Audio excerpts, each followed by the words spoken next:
Oh my gosh, we're in the same time zone. Woohoo! Nice to have you back on this side of the country. Country, Yeah. Atlantic maybe, that one. Hemisphere? Yeah, I guess That- no, that doesn't even work. Yeah. we're closer, let's put it that way. Can you imagine the day when we'll be allowed to be in the same room again to Oh, do this together? I mean, that'll be just so exciting. We'll have to do it with champagne even though it's 11 in the morning. oh, totally, absolutely. So we're on to Popper 21 this week. Yeah. How did you I find 21? Well, this is my same international edition that I've had for years and years, and I have the date written at the top of this one of when I No last did way. it, and it's September 27th, 2006. So I would have been in my third year of my undergraduate Awesome. degree. I'm so jealous that you learnt it in your undergrad because I never had a teacher who gave me this study at any point, and it probably would have been very helpful actually. Yeah, I think Yeah. there's a lot easier the second time around. I loved your video of the stop start going. Um, Thanks. that was very, very. I actually had completely forgotten about that practice technique.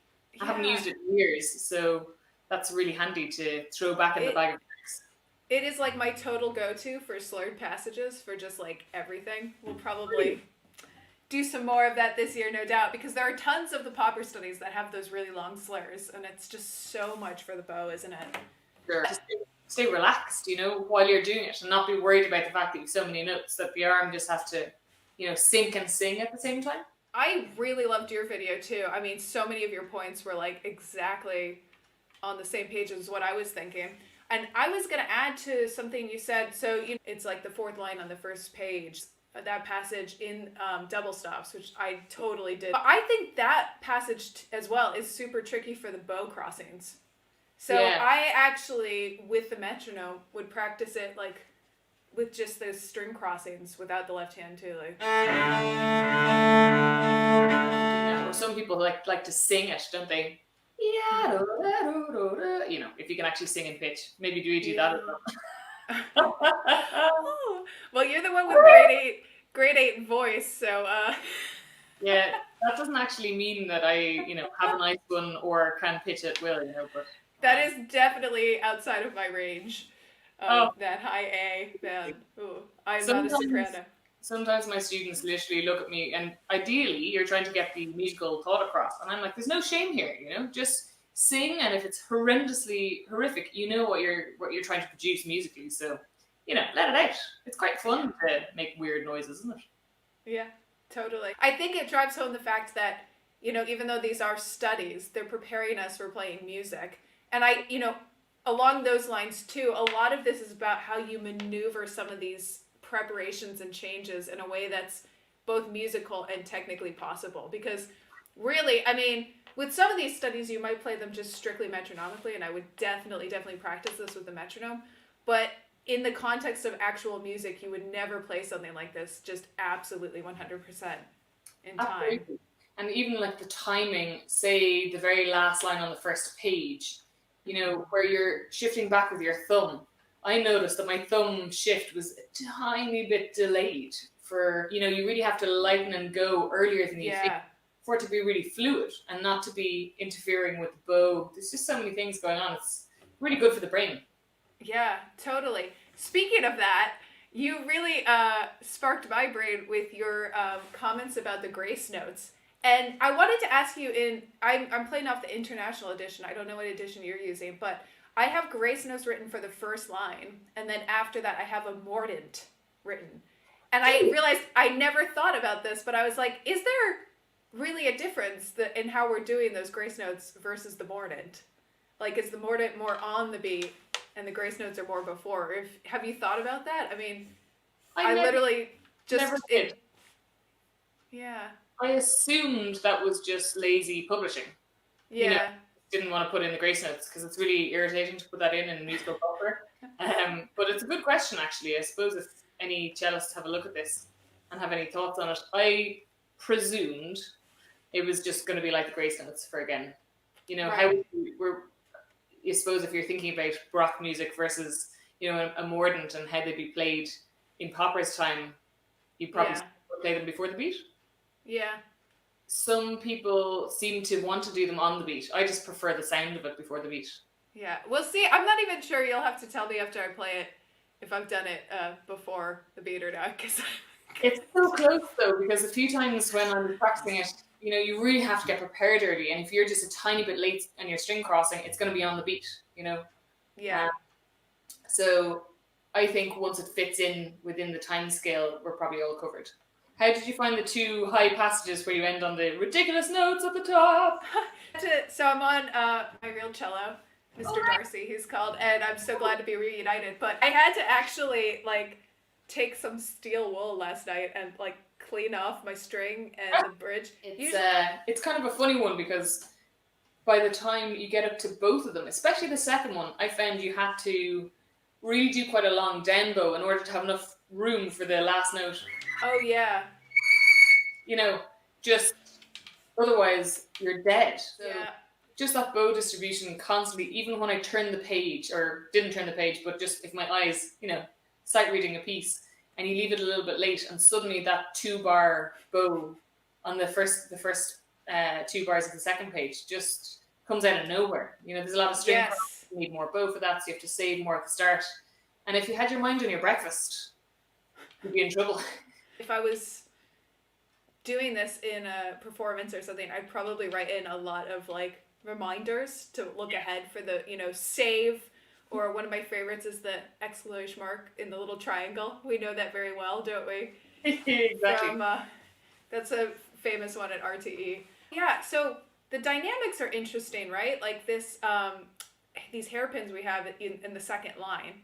Yeah. It's very telling because, you know, the tendency is always to phrase to the highest note in the tessitura, isn't it? But it actually goes all the way through. Exactly. So that is something to watch out for too. It's really quite pretty, isn't it? The music. Yeah, it is. Well done, Popper. I really enjoyed some phrases more than others that just kind of feel very satisfying to play. And then some that you're like, no, come on. I'd never play that with one bow. Yeah, I know. But if you can do it with one bow, it opens up the possibilities, doesn't it? And also, can you imagine how like free you would be with the one bow then? Because yeah, that's what I was trying to say in my video, which I love the idea of practicing it really slowly.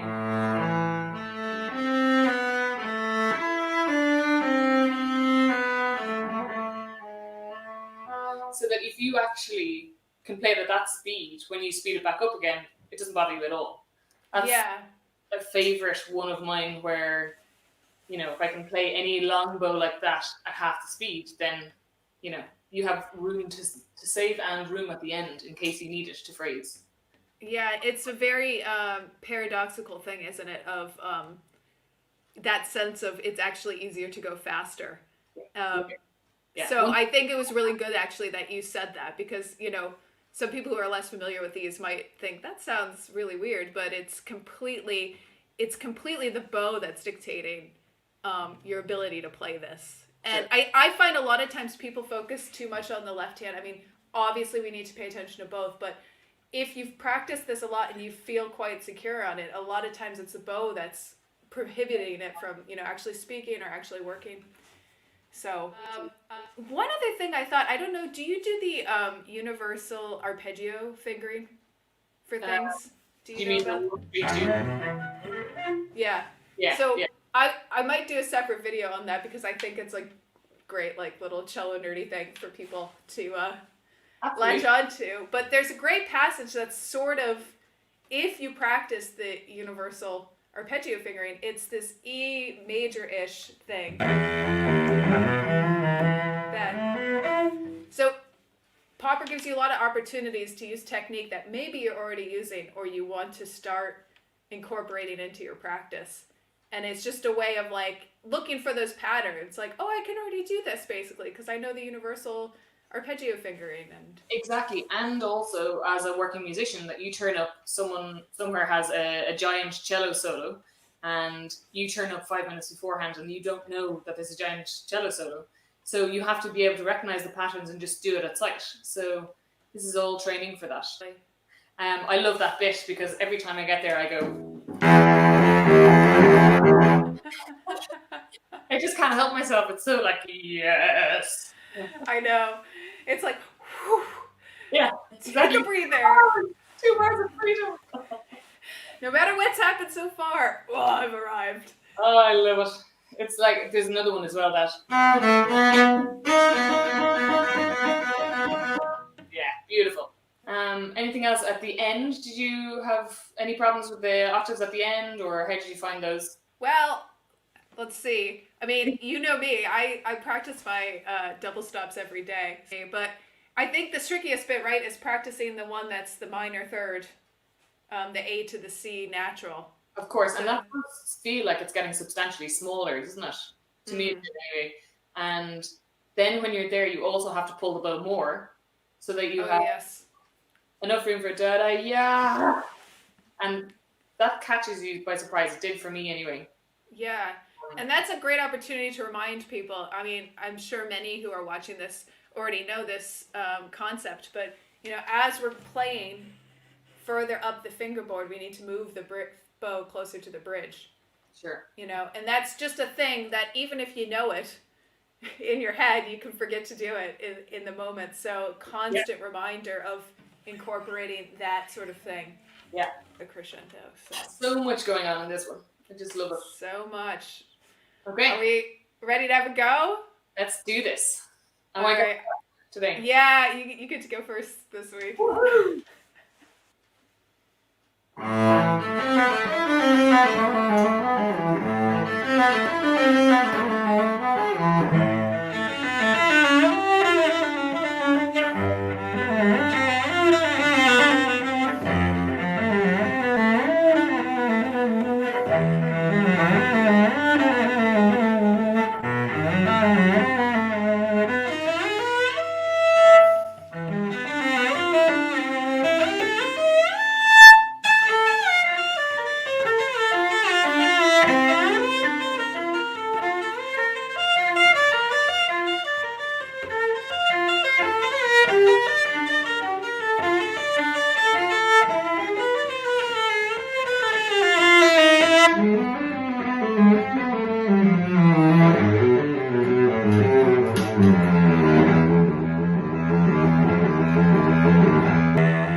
Woohoo!